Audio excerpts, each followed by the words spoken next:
Hello and welcome to another episode of This Was the Last.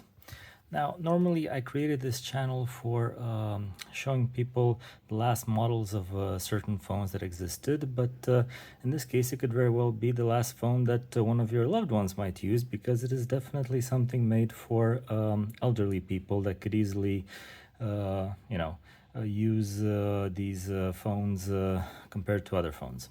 So this particular model is from Panasonic, and I'd like to compare it a little bit to some other phones that could fill a similar niche. So, for example, if we were to take a look at a Nokia from the 5310 series, as you can see, this large Panasonic has buttons that are much better separated, and overall are quite bigger compared to the Nokia.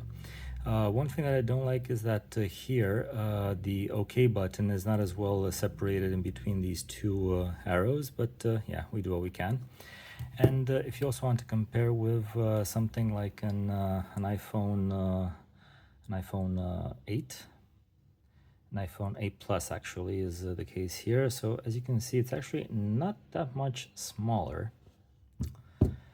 Okay, one thing that I dislike about this phone is the fact that if you press down or up, you can assign the shortcut to various things. I assigned it for dial calls in this case, but you cannot assign it to the phone book, which seems like quite an omission. So for example, you have here the phone settings and the dedicated key settings, which are these ones.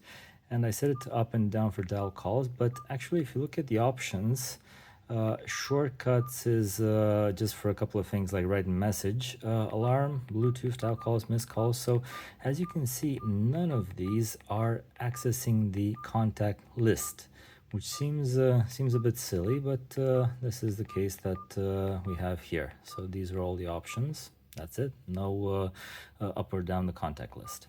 What you do have, however, is this button, which can be used for immediately calling a specific number. So if you press long on it, it'll call whatever number was set there, 999 in this case. But you can set it to one of your contacts, and you can also set it to send an SMS when you are also using it. So one key for help, on or off, because you might also want to disable it so that it's not accidentally accessed.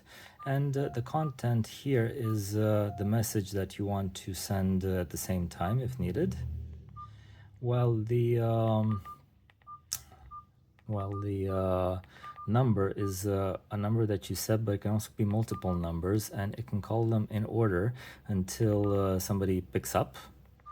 And you also have the option of calling, texting, or calling then texting. So this is also a possibility to maximize the chances that the call goes through to somebody. There is no built-in wallpaper, but you can take a picture and put it as a wallpaper. Otherwise, if you want to call somebody, just go to names, and if you have an entry here, you can call from this names area, and you can also call from your log, right? So you have all calls here. This is another thing, like for the shortcut keys, I can put dial calls, I can put receive calls, missed calls, but I cannot put all calls, which would mean which, you know, from my point of view, be a much better option. But yeah, that's another issue there in terms of accessibility. Also, if like me, you are going through the menu and you can't figure out in some cases why, let's say for example here, if we want to look at the display, well, actually not that one, but the where was it, miscellaneous settings, the LCD backlight, right? You want to make it brighter or not. So if you press on these two, it does not change the slider. If you press on the volume, it does not change the slider. You need to press here for left and right, so like that, which seems a bit silly, but it is where it is. When you see these sort of things in the menu, what they want is this and this for left and right, which is indeed marked if you take a look at it. So there's that. And yeah, you can put an SD card in there, micro SD card in there for camera usage and stuff. So I think other things like you know, the multimedia or Other organizer features are kind of pointless for this sort of phone, so I'm not going to go through them, but they exist. And you also have a flashlight key, which enables the flashlight over there. So just short press and again to turn it off. Thank you very much. That's about it.